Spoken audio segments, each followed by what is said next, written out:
कहानी की शुरुआत में एक विलेज दिखाया जाता है जो काफी सुंदर और शांत था। लेकिन कुछ ही देर में शांति शोर में बदल जाती है। कुछ लोग एक घर के बाहर इकट्ठा होते जाते हैं, जाकी काफी गुस्से में थे। उस घर के अंदर एक लड़की घर की मालकिन को बताती है कि जाऊ ने फिर से काफी लोगों का नुकसान कर दिया है और लोग काफी गुस्सा है। वो लेडी उस लड़की से गेट ओपन करके सभी लोगों को अंदर आने के लिए बोलती है। सीन शिफ्ट होता है जंगल में, जहां हम जायु को देखते हैं जिसने जंगल के सबसे खतरनाक जानवर को पकड़ने के लिए जाल बिछाया था और उसके आने का छुपके इंतजार कर रहा है। वो जानवर वहां आता है जो शक्ल से जानवर तो नहीं बल्कि कोई मॉन्स्टर जैसा दिख रहा था। वो मॉन्स्टर जायु के सभी जाल को नाकाम करके वहां से भाग जाता है और जायु भी अपने घोड़े से उसके पीछा करता है। सीन एक बार फिर उनके घर पर शिफ्ट होता है, जहां वो उस औरत सभी लोगों को उनके नुकसान के बदले उन्हें मुफ्ता देती है। मगर वो लड़की उन्हें समझाती है कि अगर वो इसी तरह से सभी को चीजें बताती रहेंगी तो एक दिन उसका घर पूरा खाली हो जाएगा। यहीं पर बातचीत के दौरान हमें पता चलता है कि ये लेडी जायु के बड़े भाई की वाइफ है और रिश्ते में जायु की भाभी लगती है। कहानी और आगे बढ़ती है और हमें वापस जायु को देखते हैं जो अभी भी वो मॉन्स्टर का पीछा कर रहा है और अपनी एरो गन से शूट करने के बावजूद भी उस मॉन्स्टर को कुछ नहीं होता। उल्टा जायु मॉन्स्टर को गुस्सा दिला देता है। कुछ देर वो उसी मॉन्स्टर से लड़ने के बाद जायु के ऊपर उस मॉन्स्टर भारी पड़ने लगता है। लेकिन इससे पहले कि मॉन्स्टर कुछ करे, एक दूसरा आदमी पीछे से आकर उस मॉन्स्टर को पकड़ लेता है और उसे मार डालता है। वो आदमी जायु से पूछता है कि अगर वो ठीक है तो, लेकिन मॉन्स्टर को मरा हुआ देखकर जायु जोर जोर से रोते हुए बोलता है कि इस मॉन्स्टर को जिंदा पकड़ने के लिए पिछले 8 महीनों से मेहनत कर रहा था, लेकिन उन्होंने आके उसकी सारी मेहनत पे पानी फेर दिया। वो आदमी जायु से माफी मांगता है, लेकिन बदले में जायु बोलता है कि उसे इस मॉन्स्टर को मारने के बदले कुछ जुर्माना देना होगा। वो आदमी जायु पर गुस्सा हो, उससे पहले उस आदमी का एक बुड्ढा साथ जायु के सामने आता है, उसे माफी मांगता है और बदले में उसे कुछ पैसे दे देता है।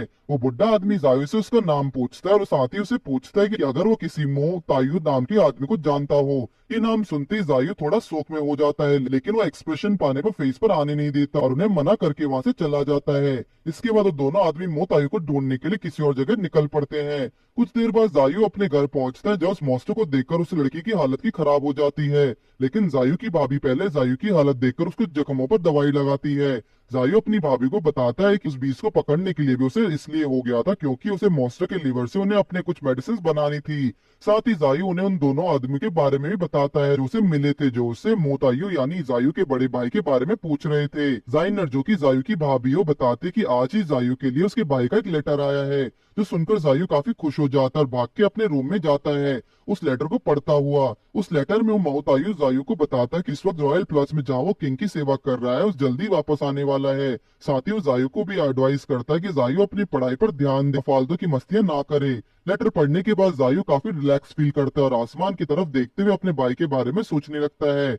यहाँ अचानक एक टाइम स्किप होता है और हमें फ्यूचर का एक सीन दिखाया जाता है। यहाँ एक लड़की आराम से सो रही होती है, तभी उसका फोन बजता है और सामने से एक लड़की की आवाज आती है कि उन्हें किन डायनेस्टी का टाइम का कुछ प्रूफ मिला है। ये सुनते हुए लड़की जल्दी जल्दी तैयार होती है और उस जगह के लिए निकल पड़ती है। यहाँ पहुंचने के बाद हम ईवो लड़का दिखाया जाता है जो उसे यहाँ बुलाया था और उसे एक जगह पर लेकर जाता है जहाँ हमें काफी सारे स्टैचू दिखने को दिखते हैं जो किम डायनेस्टी के थे। यहाँ कहानी वापस पास्ट में जायु के टाइम में आ जाती है, जहाँ रात के टाइम उसे काफी शोर शराबे की आवाज आती है। वो जाके चेक करता है तो उसे पता चलता है कि वो रॉयल कैपिटल से कुछ लोग मोटाई की वाइफ यानी जाइनर को अपने साथ लेने आए थे और जाइनर को उसके साथ अकेले ही जाना होगा। जायु पहले तो जाइनर को अकेले जाने से मना करता है, लेकिन जाइनर उसे बोलती कि जायु को अपनी पढ़ाई पर ध्यान देना होगा और जाइनर अकेले उन सोल्जर्स के साथ जाएगी, वरना किंग की बात को ना मानने का जुर्म उनके पूरे विलेज को नुकसान हो सकता है। जाइनर चुपचाप उन सोल्जर्स के साथ चली जाती है, लेकिन जायु को काफी जल्दी था इसलिए वो भी उनके पीछे पीछे जाने लगता है।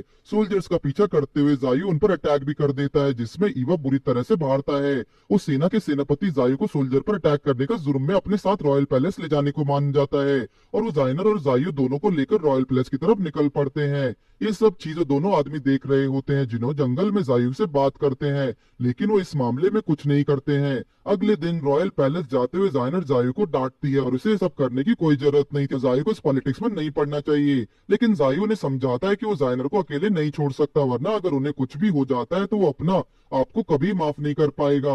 दूसरी तरफ हमें रॉयल पैलेस का सीन दिखाया जाता है जहाँ किंग के पास कुछ लोग आते हैं जो उसे बताते हैं कि उन्होंने अमृत को खोज कर ली है और अब किंग की मौत को कोई चिंता नहीं है। ये सुनकर तो किंग की खुशी का कोई ठिकाना नहीं होता। वो खुशी के मारे उन सभी लोगों को मुंह बोला रिवॉर्ड देने को तैयार हो जाता है। लेकिन अचानक कहीं से किंग को पता लगता है कि ये सभी लोग झूठ बोल रहे हैं और ये किंग को मारने की कोशिश कर रहे हैं। किंग तुरंत ही अपने एक सोल्जर्स को बोलकर उन सभी लोगों को बहुत बुरी मौत दिलवा देता है और बहुत गुस्से में अपने कमरे की तरफ जाने लगता है। कुछ देर बाद मोताई भी वहां आते हैं, जो किंग को बताता है कि उसने सचमुच अमृत की खोज कर ली है। और वे सुनकर तो किंग को गुस्सा हो जाता है और बहुत ही बढ़ जाता है, लेकिन वो मोताई पर कजू भी भरोसा रखता है। इसलिए उसी की इस मेडिसिन को टेस्ट करने के लिए उसने मोताई की वाइफ चिनार को अपने पैलेस में बुलाया था। अब तक जाइनर और जायू भी पैलेस में पहुंच चुके थे। जहां आने के बाद जाइनर की नजर मुतायु की तरफ जाते हैं। उसने देखते ही जायू अपने भाई की तरफ भागता है, लेकिन वो देखता है कि उसके भाई के हाथ में हथकड़ियां हुई हैं। ये देखने के बाद तो जाइनर और जायू की होश ही उड़ जाते हैं, लेकिन तभी किंग के आने के ऐलान होता है। किंग के वहां आते ही मोतायु किंग से अपने भाई और वाइफ को यहाँ से वापस भेजने को विनती करता है।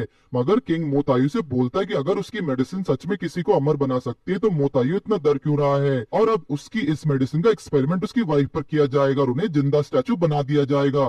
फिर 1 साल बाद उस स्टैचू के अंदर से अगर वो जिंदा बाहर आ जाए तो ये मान लिया जाएगा कि मोतायु बिल्कुल सच बोल रहा था। लेकिन अगर ये सब झूठ हुआ तो उनकी पूरी फैमिली और विनेगल को खत्म कर दिया जाएगा। कहानी एक बार फिर से फ्यूचर में आती है, जहाँ वो लड़की उस जगह को अच्छे से एक्सप्लोर कर रही है और साथ ही वो लड़का उसे बताता है कि उन्हें एक और कमाल की चीज मिली है। वो लड़की इस चीज को देखने जाती है, जहाँ उसे पता लगता है कि ये चीज उन किंग डायनेस्टी का सबसे स्ट्रॉन्ग किंग का आर्मर है। वो बहुत पुराना अहीन है और साथ ही इस आर्मर को हेलमेट दुनिया की सबसे ज्यादा अनमोल चीज है। वो लड़की इस हेलमेट का ध्यान से देखती है, लेकिन उसे ऐसा लगता है कि जैसे वो हेलमेट भी उसे देख रहा है। कुछ देर में वहां की लाइट चली जाती है और उस लड़की को पता चल जाता है कि वो अकेली है। अचानक उसके ऊपर कोई अटैक करता है कि तभी कहानी वापस पास्ट में आती है। अब यहाँ पर अपने हस्बैंड को अपने विलेज की जान बचाने के लिए जाइनर इस टेस्ट को देने के लिए मान जाती है, लेकिन जायू बीच में आके जाइनर को बेहोश कर देता है और किंग से रिक्वेस्ट करता है कि जाइनर की जगह उसके ऊपर टेस्ट किया जाए। पहले तो किंग जायू की इस हरकत से काफी गुस्सा हो जाता है, लेकिन बाद में भी वो मान जाता है और जायू को धमकी भी देता है कि अगर उसके भाई की यह मेडिसिन पर उस पर असर नहीं होगा तो जायू के पूरे विलेज को खत्म कर दिया जाएगा। लेकिन जायू को अपने भाई पर पूरा भरोसा था कि उसकी मेडिसिन जरूर काम आएगी और वो स्टैचू बनने को तैयार है। लेकिन ठीक 1 साल बाद वो जिंदा बाहर आएगा। सीन वापस फ्यूचर में आता है और हम देखते हैं कि जिस आदमी ने उस लड़की पर अटैक किया था वो कोई ट्रेजर हंटर होता है, जो उस आर्मर और हेलमेट जैसी अनमोल चीजों को चोरी करने में एक्सपर्ट है। साथ ही उसने इस जगह की लाइट्स भी बंद कर दिया ताकि वो किसी को पर पता ना लगा सके और वो लोग यहाँ हैं। ट्रेजर हंटर कुछ देर के बाद उस आर्मर और हेलमेट को देखता रह जाता है और अपने आप से ही बात करते हुए उस हेलमेट की वैल्यू बताता है कि ये हेलमेट पूरे गोल्डन आर्मर जिसकी कीमत को कोई अंदाजा नहीं है। लेकिन वो लड़की उस हंटर को एक पंच मार के वो हेलमेट लेके भाग जाती है और अब अंधेरे में छुप जाती है। ऐसे करने से हंटर वो गुस्सा हो जाता है और आसपास के सभी स्टैचू तोड़ने लगता है। उस लड़की को ढूंढने के लिए वो हंटर अपने एक बंदर को काम पर लगा देता है। वो बंदर उस लड़की को ढूंढ लेता है, लेकिन वो हेलमेट उसे हंटर के हाथ न लग जाए इसी डर से लड़की उस हेलमेट को दूर फेंक देती है। और अब हंटर का गुस्सा और हद से पार हो जाता है और अपने मैजिक से वहां के बहुत बड़ा ब्लास्ट करता है, लेकिन उससे ब्लास्ट से लड़की को कुछ नहीं होता। यहाँ एक कमाल की चीज ये होती है कि स्टैचू टूटने लगता है जिसके अंदर कोई इंसान था। एक इंसान को देखकर हंटर काफी खुश हो जाता है क्योंकि उसके लिए सोने पर सुहागे जैसा था, क्योंकि उसे एक एंशिएंट आर्मर के साथ साथ एक जीता जागता इंसान भी मिल गया है। जायू भी बाहर आकर अपने आसपास बड़ी कंफ्यूजन में देखता है। उसकी नजर उस लड़की की तरफ जाती है जिसकी शक्ल काफी हद तक जाइनर से मिलती थी। उस लड़की को देखकर उसे अपना पास याद आता है, जहाँ स्टैचू बनने से पहले उसके भाई ने उसे एक लॉकेट और साथ ही भी बताया कि उसके लिए अब टाइम रुक सा जाएगा। उसे पहले ही लगेगा कि उसने एक लंबी नींद ली है और जब वो जागेगा तब उसका भाई से मिलने जरूर आएगा। प्रेजेंट में अब हंटर जायोंग को देखते ही उस पर अटैक करने की कोशिश करता है, लेकिन जायोंग अपनी शक्ति से रोक देता है। तभी वहां लड़ाई की आवाज सुनकर कुछ लोग आते हैं, जहाँ जिन्हें आता देखकर हंटर भी वहां से भागने समझदारी लेता है। जायोंग उस लड़की को सिस्टर बोलता है और लड़की भी जायोंग को देखते ही रह जाती है। इसके बाद पुलिस स्टेशन का सीन दिखाया जाता है, जहाँ का इंस्पेक्टर उस लड़की को जीन बोलता है।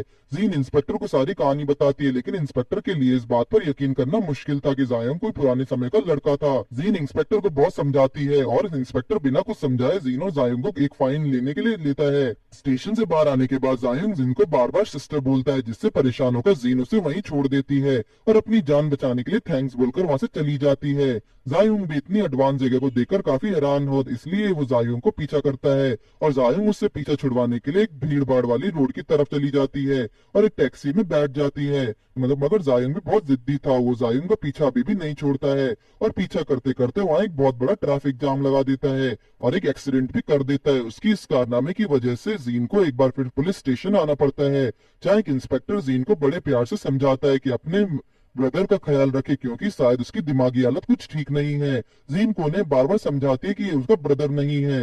इंस्पेक्टर जीन और जायुंग को एक्सीडेंट और ट्रैफिक रूल तोड़ने के जुर्म में एफआईआर फाइल करता है कि उसी समय वहाँ एक बहुत बड़ा लॉयर आता है जो जीन की बेल करवा देता है।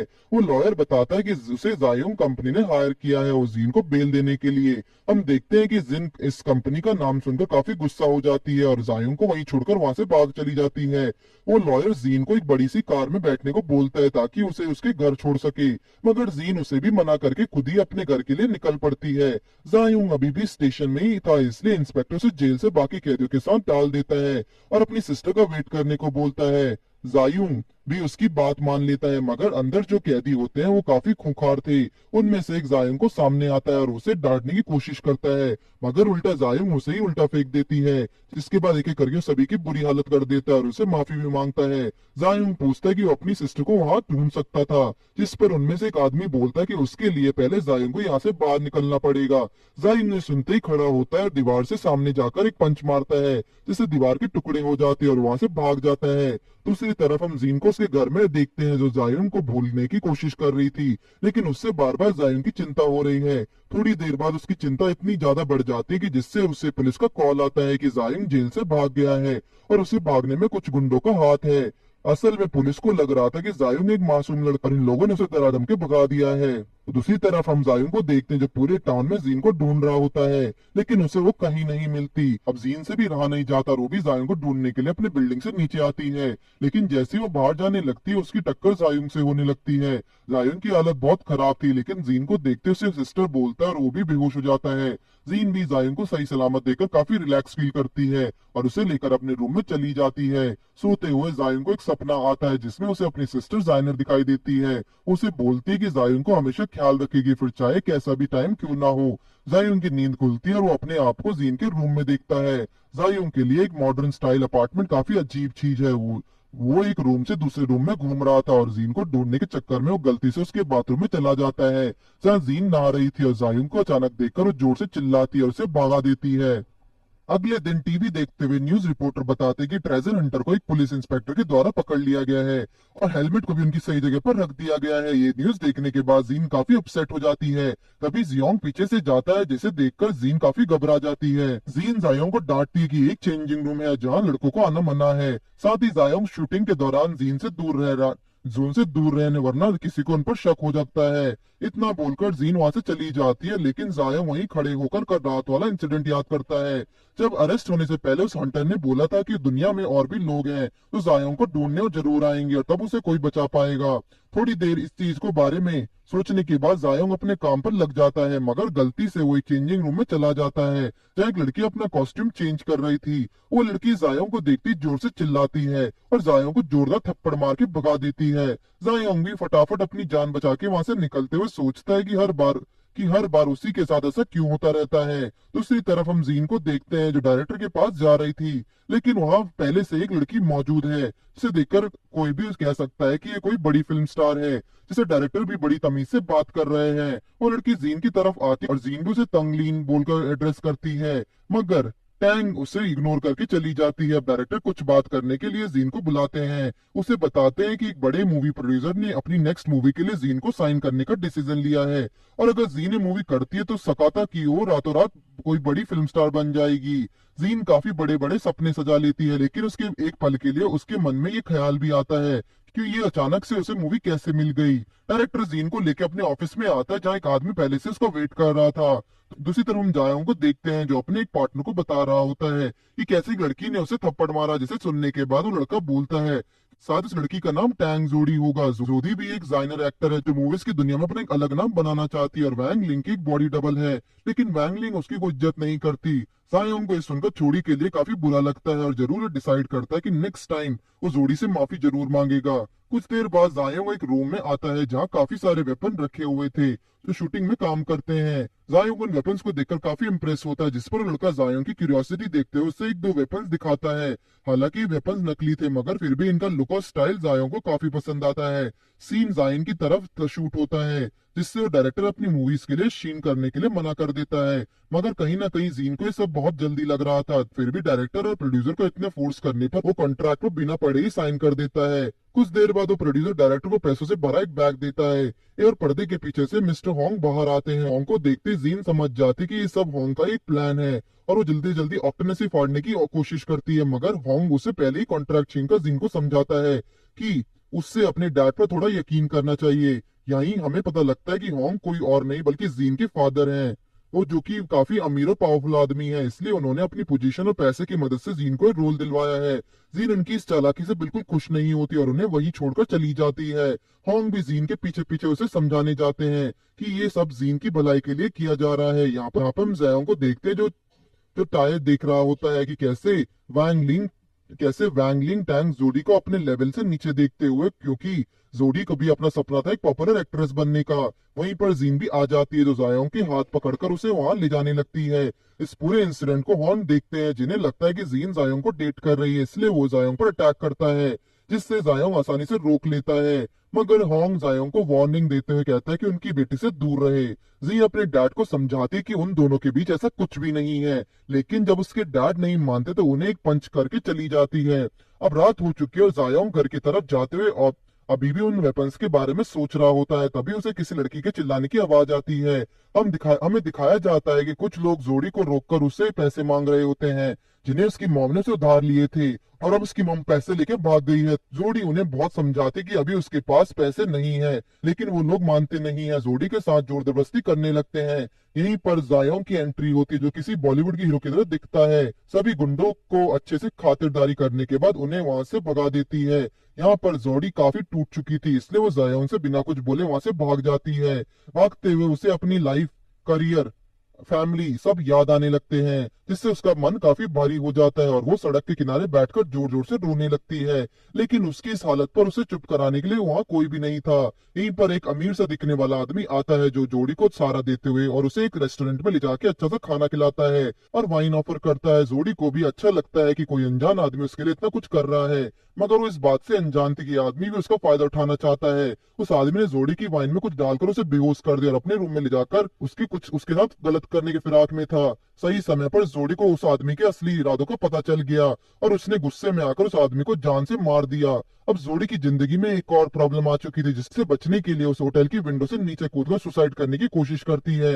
मगर यहाँ एक अनदेखी चीज होती है, जोड़ी नीचे गिरने के बजाय आसमान में ही लटक जाती है और उसके सामने एक भूत आता है। जोड़ी उसे देखकर जोर से चिल्लाती है, उसे पहले वो स्पिरिट बातें जोड़ी उसे देखकर जोर से चिल्लाए उससे पहले वो स्पिरिट बताती है कि वो जोड़ी का कोई नुकसान नहीं पहुंचाएगी, उल्टा वो जोड़ी को एक नई जिंदगी देगी ताकि जोड़ी अपनी बाकी की लाइफ आराम से काट सके। जोड़ी कुछ समझते इससे पहले वो स्पिरिट अपने नाम द प्रोड्यूसर बताती है और देखते ही देखते जोड़ी बेहोश।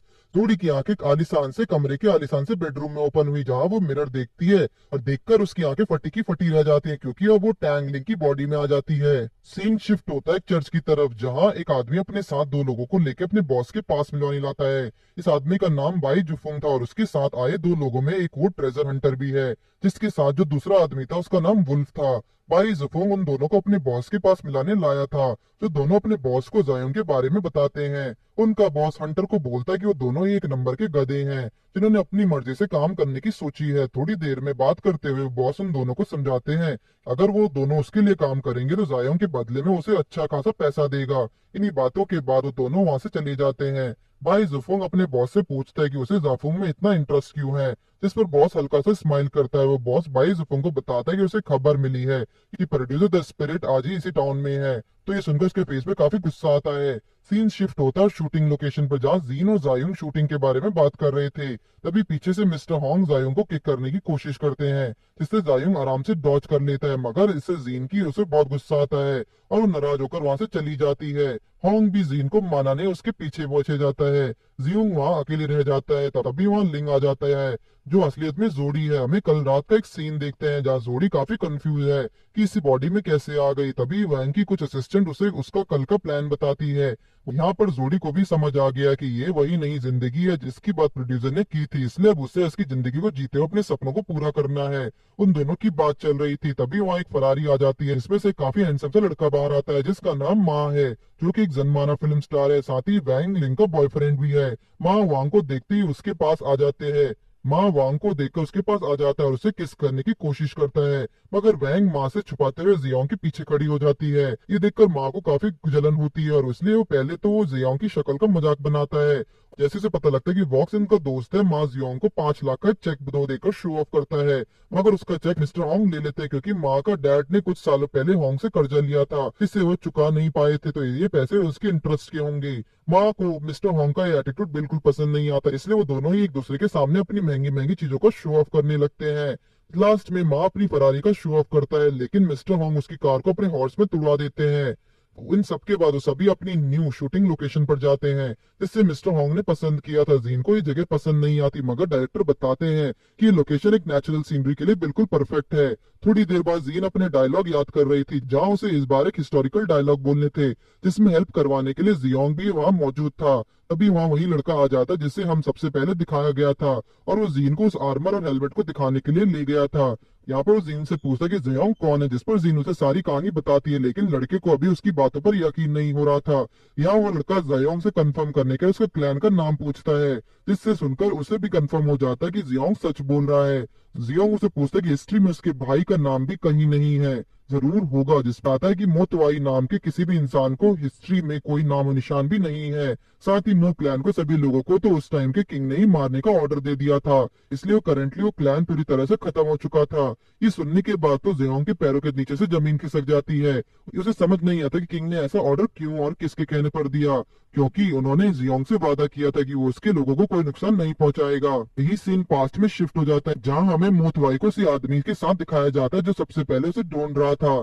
यहाँ हमें दिखाया जाता है कि उस आदमी ने मोतवाई की हेल्प से अपने दुश्मन राजा को हरा दिया था, जिससे मुक्लैन को खत्म करने का ऑर्डर दिया था। मोतवाई बताते कि वो लड़ाई झगड़े के सपोर्ट नहीं करता, लेकिन राजा ने जो पाप किए हैं उसकी यहाँ सजा है। मगर वो दूसरा आदमी बताता है कि अब इतना काफी नहीं है, उससे वो लेजेंडरी खजाना भी चाहिए जिसके सालों पहले कुछ जादूगरों ने छुपा दिया था। उस खजाने को ढूंढने के लिए वो आदमी अपने सैनिकों के साथ मिलकर उसी गुफाओं को खोलता है, लेकिन मगर खजाना मिलने से पहले उसके कुछ जॉम्बिस मिल जाते हैं, जो चुन चुन कर उन सभी सोल्जर्स को मारने लगते हैं। वो आदमी उन सभी जॉम्बी को मारने के लिए अपने सोल्जर के साथ साथ उसे अभी जिंदा जला देता है, और उससे लगता है कि अब सारा खजाना उसका हो जाएगा, मगर ये भी उसकी भूल थी कि अंदर से एक थी रोशनी निकलती है, जिसे देखकर वो आदमी भी समझ जाता है कि खजाना हासिल करने का उसका सपना पूरा होने काफी मुश्किल है। वो तेज रोशनी गुफा से निकलकर आसमान में चली जाती, जिसे आसमान में बादल दो हिस्सों में टूट जाते हैं। ये देखकर वो आदमी जिसका नाम जायुंग यू है, वो अपने धनुष की मदद से आसमान से अपने मैजिक एरो से शूट करता है और अपनी बाकी की आर्मी को जल्द से जल्द वहां से निकलने का हुक्म देता है। सीन वापस से प्रेजेंट में आता है, जहाँ वो लड़का जायोंग को बोलता है कि जब जो हो चुका है उसे कोई बदल नहीं सकता, लेकिन जायोंग चाहे तो हिस्ट्री को समझने में उसकी मदद जरूर कर सकता है। जहाँ पर लड़का जायोंग को उस केव में मिली कुछ फोटोज दिखाता है, जिसमें से एक फोटो को देखकर उसकी आंखें फटी की फटी रह जाती हैं, लेकिन वो कुछ बोलता नहीं। अपने पूरे परिवार की मौत की खबर सुनकर जायोंग काफी गुस्से में आकर अपने स्टंट्स परफॉर्म करता है, जिससे डायरेक्टर को लगता है कि वो पूरी शूटिंग खराब कर देगा। जायोंग थोड़ा रेस्ट करने के लिए साइड में आ जाता है, जहाँ वैंग उसके लिए पानी लाती है और उसके साथ बातें करने के लिए उसी के बगल में बैठ जाती है। ये सब जीन देखती है, जिसे थोड़ी जलन तो होती है, लेकिन उसी की शूटिंग का टाइम हो चुका था, इसलिए ज्यादा कुछ करती नहीं। मगर दूसरी तरफ माँ उन्हें चुपचाप देख रहा था, लेकिन मिस्टर हॉर्न को लगता है कि वो जीन को देख करने की कोशिश कर रहा है, इसलिए वो उसे अच्छे से पिटाई करते हैं। तभी उन्हें एक आदमी का कॉल आता है, जिसको कॉल पिक करते हुए कॉन्ग काफी सीरियस था।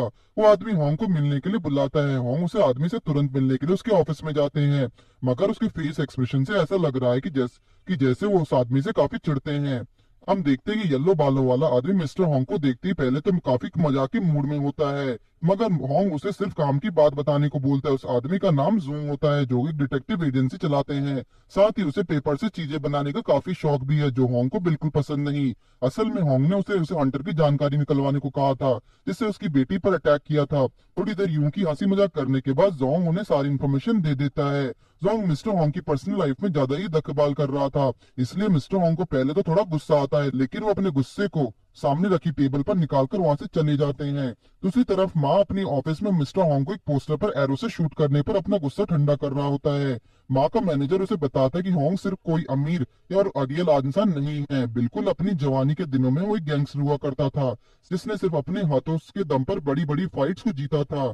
पर अभी भी काफी लोग उसे किसी मॉन्स्टर से कम नहीं समझते। ये सुनकर माँ को गुस्सा और ज्यादा भड़क जाता है, और वो डिसाइड करता है कि आज रात कोई उसका काम तमाम कर देगा।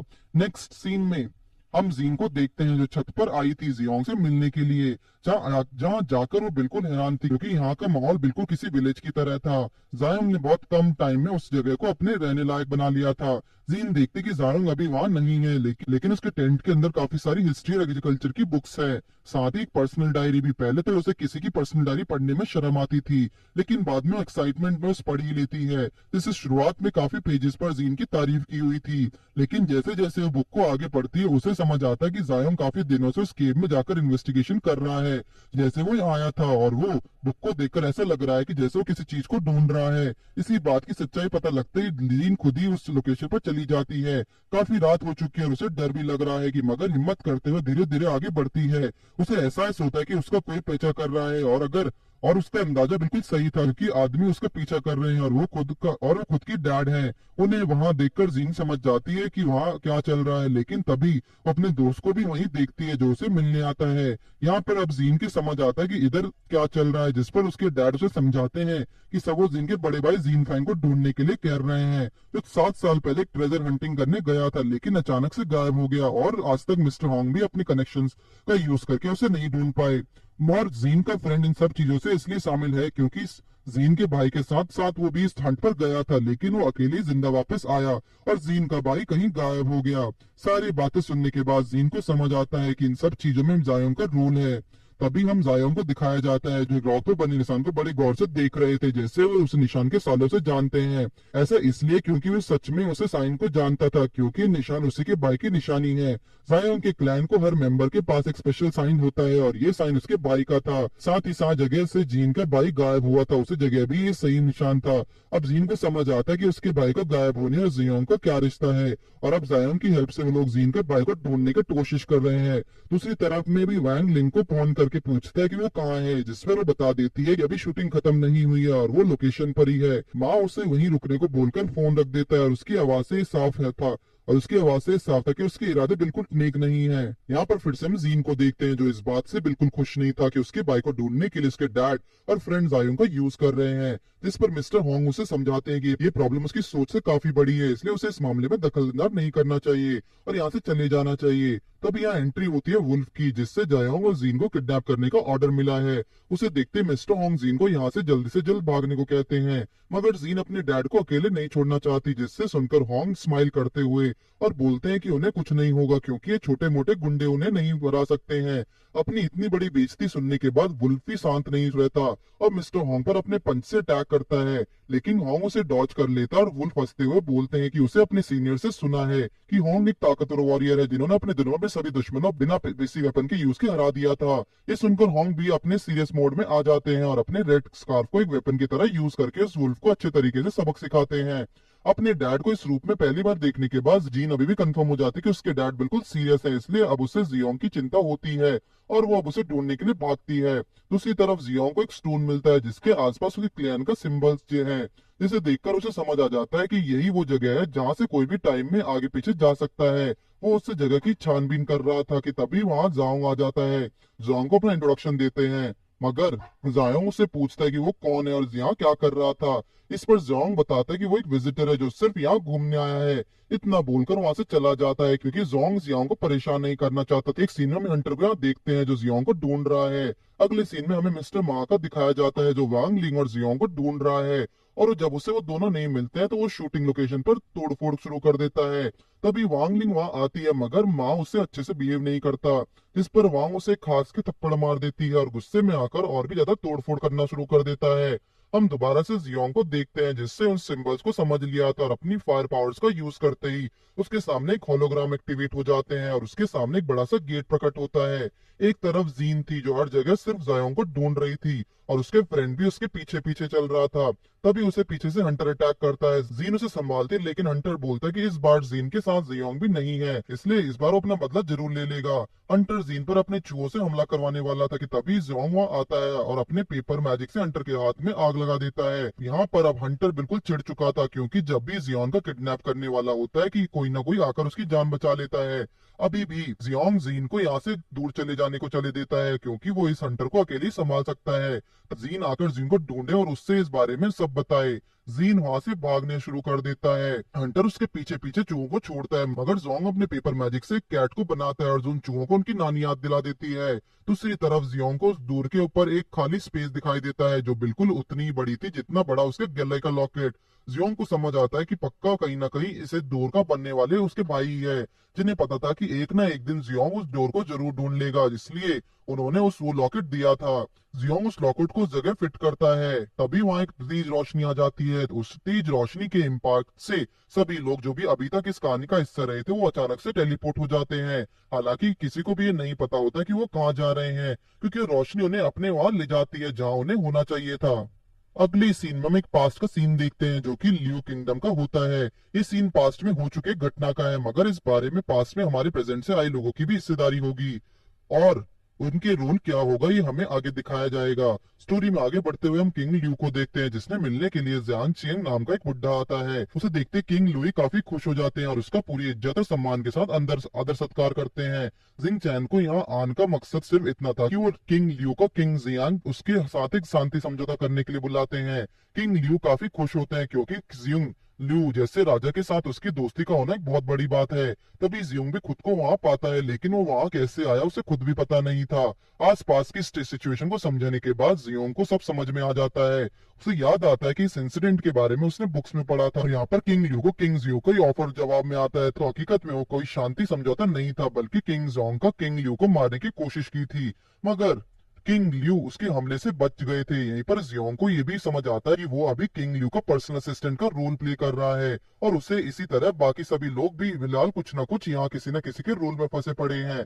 दूसरी तरफ हमें किंग जियोंग को दिखाया जाता है जो अपने एक मंत्री से किंग लियू को मारने की प्लानिंग कर रहा था और वो लोग डिसाइड करते हैं कि वो कल स्वॉर्ड डांस का एक शो होगा जिसमें किंग लियू को मार देंगे। अगले दिन किंग लियू अपनी सारी सेना लेकर उसे जगह जाते हैं जहाँ जियोंग ने उसे बुलाया था। जियोंग को भी उनके साथ ही जाना पड़ता है। किंग जोंग को देखते ही जियोंग को याद आता है कि वो उससे पहले मिल चुका है, मगर किंग जियोंग को ऐसा कुछ याद नहीं होता। किंग लियू और किंग जियांग पहले तो अपने सभी इंपॉर्टेंट टॉपिक्स पे बात करते हैं, इसलिए वो जियोंग को बाहर भेज देते हैं ताकि अकेले में आराम से बात कर सके। तभी हमें जिन को दिखाया जाता है जिसे कि जियोंग की आर्मी कमांडर का रोल मिला है। जिन जियोंग को देखती है और उसके पास भाग जाती है। जियोंग को भी जिन को देखकर काफी खुशी होती है, मगर जब जीन उसे ये पूछती है कि वो सभी अचानक कहाँ आए और क्यों आ गए थे, तो इस बात का जवाब तो जियोंग के पास भी नहीं होता है, मगर वो बस इतना जानता था कि उन्हें हिस्ट्री को चेंज नहीं करना है और जो भी जैसे भी होते जा रहा है वैसे होते रहने देना चाहिए। तभी जीन की किसी काम से अंदर बुलाया जाता है जहां हम दो लोगों को स्वॉर्ड बैटल करते हुए देखते हैं, जिनमें से एक मिस्टर होंग भी थे। अपने डैड को देखकर जीन काफी खुश थी, मगर होंग के ज्यादा ही ओवर रिएक्ट करने पर वो उन्हें एक पंच करती है। जियांग जीन को देखकर उसे अपने साथ ड्रिंक करने का ऑफर करती है और जो आदमी ड्रिंक कर लेता है और वो कोई नहीं बल्कि जोंग था। तभी किंग जियांग का इशारा करते हैं और वहां एक आर्मी आती है जो किंग लियू को मार देती है। किंग लियू उनके मरते ही एक तेज रोशनी वहां फिर से आती है जो उन्हें वापस वहीं ले जाती है जहां से इंसिडेंट शुरू हुआ था, मगर इस बार भी उनके कैरेक्टर्स फिर से चेंज हो गए थे। इस बार जियोंग खुद ही जियान चैन है जो शांति समझौता लेके आया था। किंग लियू से देखकर बोलते कि जो खुद वैंग लीन थी। वैंग जियोंग को देखकर काफी खुश होती है, मगर वो दोनों फिर से पास्ट में कुछ चेंज नहीं करना चाहते थे, इसलिए ज्यादा बातें नहीं करते। तब तक हम बाकी के लोगों को देखते हैं। हंटर और वुल्फ किंग लियू की आर्मी के पार्ट बन चुके हैं, मगर हंटर को ये सब बिल्कुल समझ नहीं आता कि वो यहाँ कैसे आया और क्यों आया है और गुस्से में अपने सीनियर से बहस करना शुरू कर देता है। वुल्फ उसे शांत रहने को बोलता है, तभी हंटर को उसके सीनियर्स उसकी बदतमीजी के लिए अचानक सबक सिखाते हैं। दूसरी तरफ किंग जियोंग यहाँ इस बारे में मिस्टर होंग की शॉर्ट डांस परफॉर्म करने वाला है, मगर किंग के असिस्टेंट का रोल जीन को प्ले करना है। जिंग किंग जैंग को किंग लियू को मारने से मना करता है, जिससे जैंग गुस्से में बोलता है कि किंग लियू को मारना ही होगा। अगले दिन सब कुछ बिल्कुल पहले की तरह शुरू होता है, बस सबके कैरेक्टर चेंज हो चुके थे। जिन और जियोंग आमने सामने बैठे थे और किंग लियू जियोंग के साथ। जिन कई बार इशारे में जियोंग को समझाने की कोशिश करते कि उन्हें यहाँ से भाग जाना चाहिए, मगर जियोंग उसके इशारे बिल्कुल समझ नहीं आते।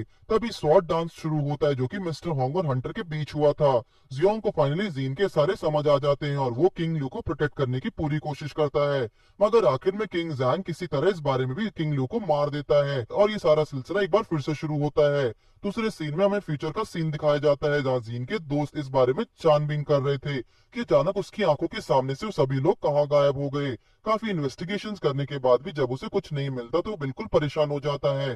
तभी उसके पीछे हंटर गिल्ड को बॉस आता है और उन्हें देखकर तो पहले वो लड़का थोड़ा डर जाता है, मगर वो आदमी बोलता है कि वो यहाँ सिर्फ मदद करने के लिए आया है। वो बस सभी रिसर्च पेपर और फोटोज को सही से देखता है और उन्हें देखने के बाद उसे समझ आता है कि ये सारे लोग एक इन्फिनिट लूप में फंस चुके हैं। थोड़ी और डिटेल में बताते हुए बॉस बताता है कि शायद जियोंग ने गलती से एक ऐसा टाइम लूप शुरू कर दिया है वहां पर किसी को कैद करने के लिए बनाया गया था, और अब क्योंकि उन्होंने उस लूप को शुरू किया है तो वो सभी तब तक वहां से बाहर नहीं आ सकते जब तक वो अपने अपने रूल्स को अच्छे से फॉलो करें। अगर उन्होंने हिस्ट्री में कुछ भी चेंज करने की कोशिश करी तो ये लूप फिर से शुरू होगा और तब तक चलता रहेगा जब तक वो अपने रूल्स और हिस्ट्री को मैच ना कर दे। और उस बॉस की ये बात बिल्कुल सच भी होती है, क्योंकि लूप के अंदर उन सभी के रूल्स बार बार एक दूसरे के साथ चेंज हो रहे थे और हर बार किंग ल्यू की मौत के साथ लूप शुरू से शुरू हो जाता है। और वो बॉस बताता है कि अगर उन्हें इस लूप से बाहर आना है तो सभी को एक साथ मिलकर काम करना होगा, वरना वो कभी भी बाहर नहीं आ पाएंगे। कहानी वापस से पास्ट में जाती है, जहाँ इस बार हम जियोंग को किंग के पर्सनल असिस्टेंट के रूप में देखते हैं और जीन को जियांग चैन के रूप में। जिन जियांग को फिर से देखकर खुश और गुस्सा होती है और वो दोनों ही ये रोल 10वीं बार कर रहे हैं और हर बार किंग ल्यू की मौत के बाद ये लूप रीस्टार्ट हो जाता है। वो दोनों ही अपने अपने रोल्स को मुताबिक किंग ल्यू से मिलने जाते हैं, मगर यहाँ कहानी में एक छोटा सा ट्विस्ट आता है जब उन्हें पता लगता है कि इस बार किंग ल्यू का रोल मिस्टर हॉन्ग परफॉर्म करेंगे। अपने डैड को किंग ल्यू के रोल में देखकर जीन उस पर गुस्सा करती है, मगर यहाँ मिस्टर हॉक बताते हैं कि ये सब उनकी नहीं बल्कि जियोंग की गलती है जिसकी वजह से वो लोग यहाँ फंस गए हैं। जियोंग अपनी सफाई देते हुए बताता है कि उसने तो सिर्फ अपने भाई को कैद किए हुए लॉकेट को की होल में डाला था, जिसके बाद ये सब शुरू हुआ। दोनों बाप बेटी जियोंग का लॉकेट को ध्यान से देखते हैं और होंग बताते हैं कि अगर इसकी हेल्प से वो लोग यहाँ आए हैं तो बाहर आने का रास्ता भी जरूर होगा। इस बार वो सभी आपस में प्लानिंग करते हैं कि उन्हें इसी तरह भी किंग ल्यू को मारने से बचाना होगा, क्योंकि सिर्फ तभी वो अपनी दुनिया में लौट सकते हैं। यहाँ पर हमें किंग ल्यू उसके सेनापति को दिखाया जाता है जो कि वैंग बनी थी। अगले दिन सब कुछ वैसा ही चल रहा था जैसा हर बार चलता है, मगर पहले से ये होता है कि जियोंग उससे जगह पर हर कोई ट्रैप करने की सोचता है जहाँ किंग ल्यू की बार बार मौत हो जाती है। तभी जोंग जो कि इस बार भी कुक बनना होता है वहाँ आता है, जो बताता है कि अगर उन्हें किंग को प्रोटेक्ट करना है तो सिर्फ इसी तरह से काम नहीं चलेगा, उन्हें मिलकर कोई रास्ता निकालना होगा। अब किंग जियोंग के आने का टाइम हो चुका था और सारी चीजें अब तक बिल्कुल सही चल रही थी। इस बार शॉर्ट डांस के लिए जो दो लोग चुने गए थे वो जियोंग और वुल्फ थे। डांस करते हुए जैसे जियोंग और जोंग को सही मौका मिलता है वो किंग जियोंग पर दोनों तरफ से हमला करते हैं, लेकिन किंग जियोंग उनके अटैक को दोनों तरफ से रोक देता है। उसे देखकर ऐसा लग रहा था कि जैसे उससे पहले से ही पता हो कि आगे क्या होने वाला है। जियांग के एक इशारे पर सारी आर्मी अंदर आ जाती है, मगर इस बार हंटर भी अपने सहयोग देते हुए कुछ देर तक सारी आर्मी को रोक कर रखता है और उस टाइम होंग भी खुद को प्रोटेक्ट कर रहे हैं, क्योंकि अगर उन्हें कुछ हो गया तो ये लूप फिर से शुरू हो जाएगा। जायों की लड़ाई जियांग के साथ चल रही थी, साथ ही वो कोई ऐसा रास्ता भी ढूंढ रहा था जिससे वो किंग ल्यू को सेफली बाहर भेज सके। यहाँ पर एंट्री होती है एक हॉर्स पर बैठकर काई जीन की, जो होंग को अपने साथ बिठाती है और वहां से लेकर भागने लगती है। अपने किंग की जान को खतरे में देखकर किंग ल्यू की आर्मी के लोग भी अपनी जी जान लगाकर उन्हें प्रोटेक्ट करते हैं और जीन के साथ सभी लोग यही कोशिश कर रहे थे कि वो जितना हो सके किंग जोंग को किंग ल्यू को मारने से रोक सके। मगर यहाँ हम बात किंग जांग की कर रहे हैं। जैसे ही उसे ये एहसास हो जाता है कि अब किंग ल्यू उसकी पकड़ से बाहर जाने वाला है, वो अपने धनुष को मंगवाता है और ल्यू की तरफ निशाना लगाता है। ये सब जियोंग अपनी नजरों के सामने देख रहा था, जिससे पता चलता है कि लूप को तोड़ने का ऐसा मौका उन्हें दोबारा नहीं मिलेगा। इसलिए जैसे ही जियोंग का एरो किंग को लगने वाला था, जियोंग बीच में आ जाता है और वो एरो उसके आर पार चला जाता है, लेकिन स्पीड कम होने से वो रुक जाता है और किंग ल्यू आराम से अब उनकी पहुंच से दूर चले जाते हैं। जैसे ही ऐसा होता है सभी लोग जो ऐसे लूप में फंसे हुए थे सभी फिर से गायब होने लगते हैं, मगर उससे पहले जियोंग एक दूसरी टाइमलाइन में चला जाता है। इस टाइमलाइन को मूवी की तरह देखता है, जहाँ वो उस टाइम का सीन्स देख रहा था कि किंग जियांग ने अपने नया अपने मंत्री के तौर पर मिस्टर मो तायू को चुना है। जियोंग को कुछ समझ नहीं आता आखिरकार उनके भाई ने अपने राजा से गद्दारी करके जियांग का साथ क्यों दिया था, क्योंकि वो थोड़ा आगे तक देखता है। जियोंग को पता चल जाता है कि पास्ट में जब उसे स्टैचू बना दिया था फिर भी किंग ने अपना प्रॉमिस पूरा नहीं किया और साथ ही जियोंग के सभी लोग और विलेज को जला दिया था। तो जैसे तैसे इमो ताई और जाइनर वहां से भाग निकलते हैं, मगर किंग के लिए मो ताई का गुस्सा इतना ज्यादा बढ़ चुका, उसे हराने के लिए उसने जियांग के साथ दिया था, जिसके बदले में उसे सिर्फ इतना चाहिए था कि जियांग के किंग बनने के बाद वो सारे राज्य में शांति का माहौल लाए, जिस पर जियांग ने वादा भी किया था। मगर जियांग को राजा बनाने के बाद ही धीरे धीरे मोताई को समझ आ जाता है कि जियांग के साथ देना उसकी लाइफ की सबसे बड़ी गलती थी, क्योंकि अपने खजाने की तलाश में उसने पुराने किंग से भी ज्यादा तबाही मचा दी थी। एक दिन जियांग मोताई से मिलने उसके घर आता है, जिन्हें अचानक देखकर मोताई को बनी उनके आने के मकसद समझ आ जाता है। जियांग जानता था कि मोताई सिर्फ एक अच्छा जादूगर नहीं बल्कि एक अच्छा क्राफ्टर भी है, ना जाने कितने ताकतवर से ताकतवर राजाओं के लिए आर्मर बनाता है। जियांग भी उसने यही ऑर्डर देने आया था कि वो उसके लिए भी ऐसा स्ट्रॉन्ग आर्मर बनाए, मगर मोताई जानता था कि अगर उसे जियांग को ऐसा कोई आर्मर बनाकर दिया था तो वो सारी इंसानियत पर खतरा बन जाएगा। फिर भी वो किंग को ऑर्डर को नकार नहीं सकता था। वो उसे एक आर्मर और हेलमेट बना देता है, और ये वही आर्मर और हेलमेट है जिसने फ्यूचर में देखा था। इतना सीन दिखने के बाद जियांग एक बार फिर से एक दूसरे टाइम लूप में फिर से चला जाता है, जिसमें एक बार वो फुल बैटलफील्ड में था, और ये बैटलफील्ड लियो और किंग जोंग के बीच थी। साथ ही दूसरी तरफ हम मिस्टर होंग को भी देखते हैं, जो इस टाइम लूप से फ्री होकर वापस प्रेजेंट में आ चुके हैं। यहाँ पर बैटलफील्ड में खड़े जायोंग को समझ नहीं आता है कि वो अचानक से कहाँ आ गया है। तब एक दूसरा आर्मी ऑफिसर उसे समझाता है कि अभी एक बैटलफील्ड में अपनी जान बचाकर भाग रहा है। जायोंग को समझ तो अभी भी कुछ नहीं आया होता है, फिर भी वो भागना शुरू करता है। नेक्स्ट सीन में हम किंग लियू को देखते हैं, जिनके हिसाब से वो किंग जांग की आर्मी से तीसरी बार बैटल कर चुके हैं, और वो अपनी आर्मी कमांडर से कोई राय मांगता है। उसके कमांडर जो लोग शामिल थे वो जिन जोंग, वैंग और उसके दो पर्सनल बॉडीगार्ड हंटर और वुल्फ। अब यहाँ पर पहले तो उन पांचों के बीच काफी बहस और लड़ाई होती है, क्योंकि किसी को कुछ समझ नहीं आता है वो लोग दोबारा से ये कहाँ फंस गए हैं। यही हमारे समझदार जोंग उन्हें शांत करवाता है और बताता है कि उसकी नॉलेज के हिसाब से ये वो टाइम है जब किंग लियो अपनी जान बचाकर भाग गए थे और किंग जांग ने उस पर लगातार हमले किए थे। मगर अगर हिस्ट्री को देखें तो आखिर में किंग लियो ही वॉर जीत गए थे। अब यहाँ पर जी बताते कि उन्होंने लास्ट टाइम अपने रूल्स को सही तरीके से कंप्लीट किया था, शायद इसलिए मिस्टर होंग उनके साथ नहीं है ना, और वापस रियलिटी में लौट चुके हैं। अब जीन बताती है कि इसका मतलब है कि उन्हें भी फिर से हिस्ट्री और उनके एक्शंस को मैच करना होगा, और अगर इस लूप में कोई तोड़ना चाहते हैं तो वो इस बात को ध्यान रखते हुए बैटल को जीतने की स्ट्रेटेजी बनाते कि उनकी आर्मी किंग जांग की आर्मी पर सभी डायरेक्शन से एक साथ अटैक करेगी, जिसके लिए उसके पास कुछ लोग कम है। किंग लियू बताता है कि उनके पास वॉर इमॉर्टल नाम का एक आर्मी लीडर है, जिसके पास एक बड़ी सेना है, मगर वो काफी अड़ियल है और उससे मनाना बहुत मुश्किल होगा। अगले सीन में हम जायना और वैंग को देखते हैं, जो वॉर इमॉर्टल को लीडर से हेल्प मांगने के लिए आती है। थोड़ी देर में वो वॉर इमॉर्टल के महल में आ जाते और उन्हें विश करती है, मगर उसकी शक्ल देखकर वैंग लिंग काफी घबरा जाती है, और उसकी ऐसी हालत देखकर जब जीन भी उसका फेस देखती है तो वो चिल्ला पड़ती है। यही हम लीडर को देखते हैं, जो कि और कोई नहीं बल्कि माँ था। वो दोनों ही बहुत जोर से चिल्लाती हैं और माँ से पूछते कि वो यहाँ कैसे आ गया, जिस पर माँ रिप्लाई देता है कि जैसे कि बाकी सब यहाँ आ गए हैं वैसे बिल्कुल वैसे ही वहां पर आ गया। साथ में माँ अपने सिपाहियों से बोलकर जीन और वांग को किडनैप भी कर लेता है।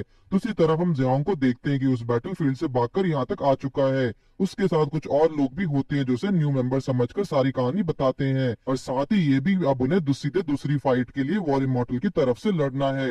वॉर इमॉर्टल के महल में माँ ने जीन को कैद कर लिया होता है, जो उसे बताता है कि उसने किंग लियू की नहीं बल्कि जीन जैंग की तरफ से लड़ने का डिसाइड किया है। ये सुनकर जीन बहुत शॉक हो जाती है, क्योंकि अगर ऐसा हुआ तो हिस्ट्री को फिर से चेंज करने देंगे और कभी इस लूप से बाहर नहीं निकल पाएंगे। लेकिन माजीन की एक नई संतान और अपनी बड़ी सी सेना लेकर किंग जैंग को हाथ मिलाने निकल पड़ता है।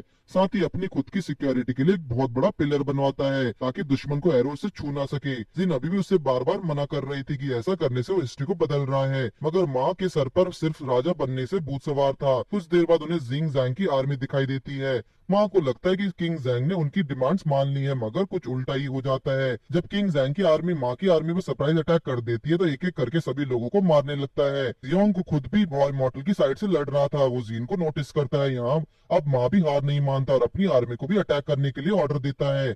दोनों ही आर्मीज एक दूसरे से बड़ी ताकत से लड़ती हैं, मगर सभी के लिए सरप्राइज की बात तब थी जब जियांग खुद अचानक से बैटलफील्ड में आ जाता है। वो बिजली की रफ्तार से वहां आता है, माँ के बनाए बड़े से पिलर को सिर्फ अपने एक अटैक से चूर चूर कर देता है और जीन को किडनैप करके वहां से भाग जाता है। ये सब जियांग की नजरों के सामने हो रहा था, मगर सब कुछ इतनी जल्दी हुआ कि जियांग को कुछ करने का मौका तक नहीं मिला। जियांग अब जीन को बचाने के लिए एक प्लान बनाता है और बताता है कि उन्हें अब बिल्कुल वैसा ही करना होगा जैसा हिस्ट्री में हुआ था। पहले पहले तो माँ उनकी हेल्प करने से इनकार कर देता है, मगर बाद में जियांग जब उसे जान से मारने की धमकी देता है तो डर के मारे वो उनका साथ देने को तैयार हो जाता है। मिस्टर होंग को हंटर लीग के बॉस के सामने देखते हैं, जो उसे पूछता है कि उसे उसकी बेटी को वापस रियलिटी में लाना है। बॉस बोलता है कि ये सब जियांग ने शुरू किया है, और अगर ध्यान से सोचा जाए तो ये बस मिस्टर होंग की गलती है कि अगर वो अपने बेटे को ढूंढने की जिद ना करते तो ये सब नहीं होता। लेकिन सभी बातों को साइड करते बॉस उसे उसी आर्मर की हेलमेट दिखाता है और उसे बताता है कि इस हेलमेट में अभी भी कुछ मैजिक बाकी है, जो कि इसके ओनर से माइंड से कनेक्टेड है। इसका मतलब ये है कि अगर कोई स्ट्रॉन्ग माइंड वाला इस आदमी इस हेलमेट को पहन ले तो वो उसके ओनर को माइंड को कंट्रोल कर सकता है। जब वो ये सब बता रहा होता है तो बैटल ग्राउंड में हमें बैटल फील्ड का सीन दिखाया जाता है, जहाँ किंग ल्यू की सेना की तरफ से जियोंग, जोंग, वांग, मो, हंटर और वुल्फ लड़ रहे थे, और दूसरी साइड हमें जोंग के दिखाया जाता है जो जीन को बताता है कि वो लोग अभी दूसरी बार मिल रहे हैं। जीन को समझ नहीं आता कि पहली बार कब मिले थे, लेकिन यहीं पर आता है कहानी में एक बहुत बड़ा ट्विस्ट। असल बात यह है कि पहली बार वो लोग फ्यूचर में मिले थे, जहाँ जीन ने जब फर्स्ट टाइम उस हेलमेट में देखा तो उसे लगा था कि कोई उसे देख रहा है, जो कि सच था। जियांग ने हमेशा से देखा है क्योंकि उनका माइंड अभी भी उस हेलमेट से कनेक्टेड है। दूसरी तरफ जियोंग और जोंग बात कर रहे होते हैं कि उन्हें किसी भी तरीके से अब इस बैटल को जीतना है, इसलिए उन्होंने एक प्लान बनाया है। प्रेसिडेंट मिस्टर होंग ये विश करते हैं कि वो खुद उस हेलमेट को पहनेंगे अपनी बेटी को बचाने के लिए। तभी बाई वहां आकर उसे शांत करवाता है और बताता है कि मिस्टर होंग की बॉडी इतना इंटेंस प्रेशर सहन नहीं कर पाएगी, इसलिए वो खुद ही इस हेलमेट को पहनेगी। इसके बदले में बॉस को जियोंग चाहिए, वो भी जिंदा। होंग डील के लिए मान जाते हैं। बाई उसे हेलमेट को पहनता है, लेकिन उसके चारों तरफ एक अजीब सी ब्लू रोशनी बाहर आती है। पास में आर्मी का कमांडर अपनी आर्मी के कुछ लोगों को गाना गाने के लिए बोलते हैं। वो सभी लोग जब गाना गाते तभी उनके ऊपर जियांग की फौज हमला कर देती है। अब यहीं पर आके वो जियोंग की चाल में फंस चुके थे। असल में जियोंग ने अपनी एक छोटी सी फौज को आगे भेज दिया था जो गाना गाए जियोंग की फौज को ध्यान अपनी तरफ लेगी, और तब तक बाकी की फौज पीछे से आकर उनकी आर्मी पर अटैक करती है। उनका ये प्लान काफी हद तक सक्सेसफुल भी होता है क्योंकि जियोंग की ज्यादातर फौज इस सरप्राइज अटैक को झेल नहीं पाते। मगर जियांग की बात अलग है। वो अपने घोड़े पर सवार होकर एक एक करके उसके सामने आ रहे थे, सभी सिपाहियों को मारकर अपने रास्ते क्लियर करते हुए आगे बढ़ रहा था। उसके ऐसे एक्शन को देखते हुए माँ ज्यादा से ज्यादा लोगों को उनकी तरफ भेजता है, मगर जियांग ऐसे आगे बढ़ रहा था कि जैसे वो आज सबको मार ही डालेगा। जियांग को रोकने के लिए हंटर और वुल्फ एक साथ मिलकर उसे रोकने की कोशिश करते हैं। हंटर अपनी पावर्स का यूज करके उसे कुछ देर तक रोक के रखता भी है, लेकिन जियांग उसे भी हरा कर आगे बढ़ने लगता है। इतना कुछ देखने के बाद जियांग समझ जाता है कि अब उसके प्लान बी का टाइम है, जिसके लिए अब जियांग को आगे बढ़कर डायरेक्ट फाइट करनी होगी। हम फोन को भी देखते हैं जो जियांग को रोकने की पूरी कोशिश करता है, जिसके लिए वो अपने ह्यूमन फॉक्स फॉर्म में आ जाता, मगर जियांग आज किसी भी रैन के मूड में नहीं था, इसलिए वो उसे भी हरा देता है। जैसे ही मारने वाला होता है जियांग वहां एंट्री मारता है। जियांग को देखते ही जीन उसे बताते कि जियांग से थोड़ा बच कर, क्योंकि अभी वो जिंदा हुआ है उन्हीं लोगों की तरह है, ये भी लूप में फंसा हुआ है। जियांग को देखते ही काफी गुस्से में आ जाता क्योंकि उसकी भाई की वजह से वो अभी तक किसी लूप में फंसा हुआ है। जियांग भी अपनी जी जान लगाकर उसे लड़ता है, मगर तभी जियांग अपनी स्वॉर्ड का इस्तेमाल करके जियांग की बॉडी के दोष से कर देता है।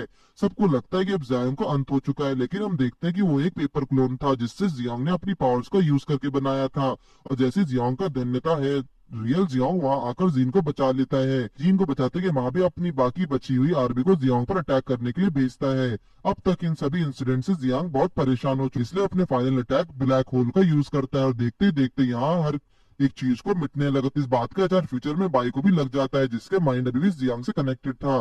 पास्ट में उस एरो को यूज करने से जियांग उस टाइम लूप को खत्म कर देता है और अभी सभी लोग एक दूसरे टाइम पर पहुंच जाते हैं। अब जियांग जिंग से पूछता है कि आखिर हम टाइमलाइन में उनके पीछे क्यों कर रहे हैं। यहाँ पर जियांग रिवील करके बताता है कि असल में ये टाइम लूप एक जेल है जहाँ से बाहर निकलना नामुमकिन है, और इस जेल को जियांग कंट्रोल करने के लिए मोताई से बनाया था। ये सुनकर जियांग को कुछ समझ नहीं आता, जहाँ पर जियांग उसे सही से बताता है कि मोताई ने जियांग के लिए एक आर्मर और हेलमेट बनाया था जिसमें इतनी पावर्स थी कि किसी भी आम इंसान को उसकी पावर से 100 गुना ज्यादा ताकतवर बना दे। मगर इसी के साथ साथ वो मोताई ने उसे आर्मर में एक शार्प भी डाला था कि उसे पहनने वाला अपनी पूरी जिंदगी टाइमलाइन से दूसरे टाइमलाइन में भटकता रहेगा। इसलिए जियांग पिछले कई हजार सालों से यहाँ फंसा हुआ है और ये सब करने वाला मोताई है। अब जियांग को कुछ क्लियर हो जाता है। साथ ही जियांग भी ये भी बताती एक ही है जो कि जियांग के गले का लॉकेट है, और अगर वो जियांग को ये लॉकेट दे देता है तो वो सभी जियांग को जाने देगा। ये सब सुनकर जीन उसे समझाने की कोशिश करती है कि अगर वो बाहर की दुनिया में चला भी जाता है तब भी कुछ नहीं कर पाएगा, क्योंकि दुनिया अब काफी एडवांस हो चुकी है। जिस पर जियांग जोर जोर से हंसने लगता है और बताता है कि लॉकेट सिर्फ कोई की नहीं बल्कि एक ऐसा डिवाइस है जिसकी हेल्प से पुराने टाइम को वापस ला सकता है।